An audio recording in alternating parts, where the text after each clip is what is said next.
যদি আল্লাহ মানুষ না বানিয়ে যদি আল্লাহ বানাতো গাধা, দিনে রাতে পিঠের উপর বসে হতো পাটা।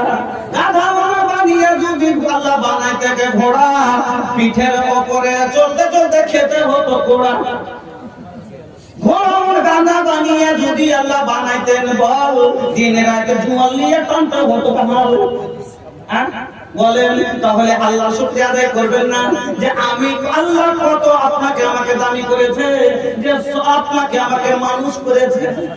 আলহামদুলিল্লাহ পড়েন। দুই নম্বরে মানুষের মধ্যে ফের আলহামদুলিল্লাহ পড়েন যে আল্লাহ আপনাকে হেদায়েতের দৌলত দিয়েছে, মুসলিম করেছে। মুসলমানের মধ্যে ফের আল্লাহ কোন মুসলমান আছে একটা আল্লাহকে মানা করে জাহান্নামে যাবে। আলহামদুলিল্লাহ পড়েন যে আল্লাহ আপনাকে আমাকে এমন একটা মাসলাক ছাটা কাটা মাসলাকের মধ্যে করেছে যে তার ভিতরে শিরকে যাচ্ছে নাই। একবার সেই আগে হাদিস বলছে সুম্মা আলহামদুলিল্লাহ, সুম্মা আলহামদুলিল্লাহ।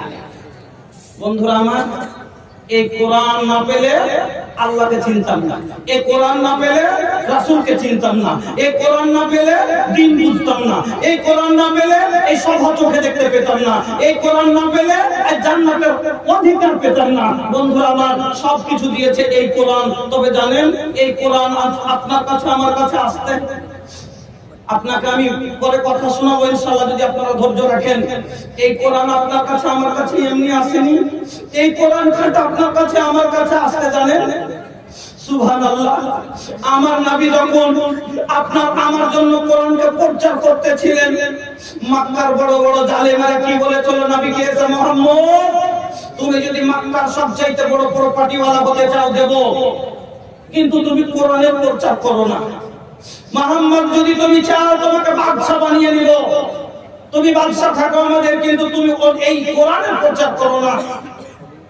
আমার নবী বলেছিলেন, এ আবু জাহাল, আমার এক হাতে যদি সূর্য অন্য হাতে চন্দ্র এনে দিয়ে দাও, তবু আমি উম্মতের কাছে কোরআন পৌঁছাইতে ছাড়বো না। সমাজের কথা মানবি না, তোকে গায়ে রাখবো না। কথা শুনিয়ে, সমাজের কথা মানবি না, তোকে গ্রামে রাখবো না।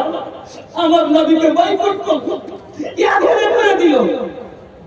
আমার নবী মুষ্টিময় কয়েকটা সাথী সঙ্গীকে নিয়ে চলে গেলেন কোথায়? সইবে আবি তালিবের ঘাঁটিতে। বড় ট্রাক ছিল না, টেকার ছিল না, নবীর বাড়িতে কোনো প্রপার্টির আম্বার লাগা ছিল না। সামান্য কিছুটা খাজুর আর কিছু গম জল নিয়ে উটের উপরে করে নিয়ে চলে গেলেন।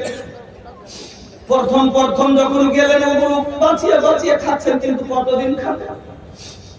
পাহাড়ের দুই পাহাড়ের মধ্যে মেন রাস্তায় পাহারাদার যেমন ভারত বাংলাদেশ পাকিস্তানের বর্ডারে লোক খাড়ো করে রাখে, ফৌজি খাড়ো করে রাখে, আবু জাহাল ওইরকম করে সৈন্য খাড়ো করে দিলেন। বলছে মুহাম্মদের কাছে কোনো জিনিস বিক্রি পর্যন্ত হতে যেতে দিবি না। আর কিছু নাই, কি খাবে? ক্ষুধার জ্বালা কত সহ্য করবে? পেটে থাকলে তো শরীরে রস আসবে।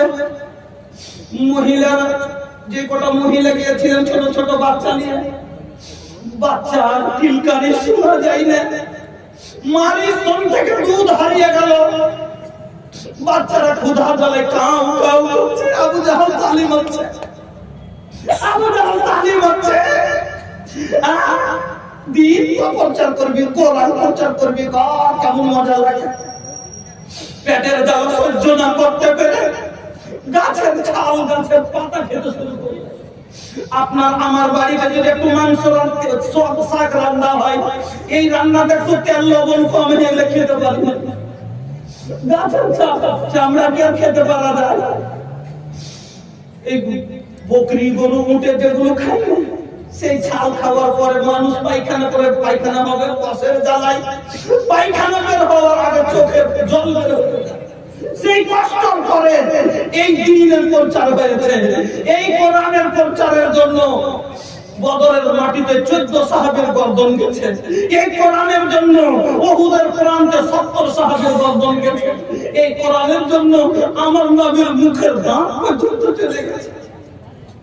বন্ধুরা আমার, এত কষ্টের পরে এই কোরআন পেয়েছি বলে আজ জান্নাতের আশা পেয়েছি। মান কালা লা ইলাহা ইল্লাল্লাহ ফাদাখালাল জান্নাত, যে লা ইলাহা পড়েছে জান্নাতে যাবে। আলহামদুলিল্লাহ পড়েন, আল্লাহ তুমি আমাদের জান্নাতের রাস্তা দেখিয়েছো।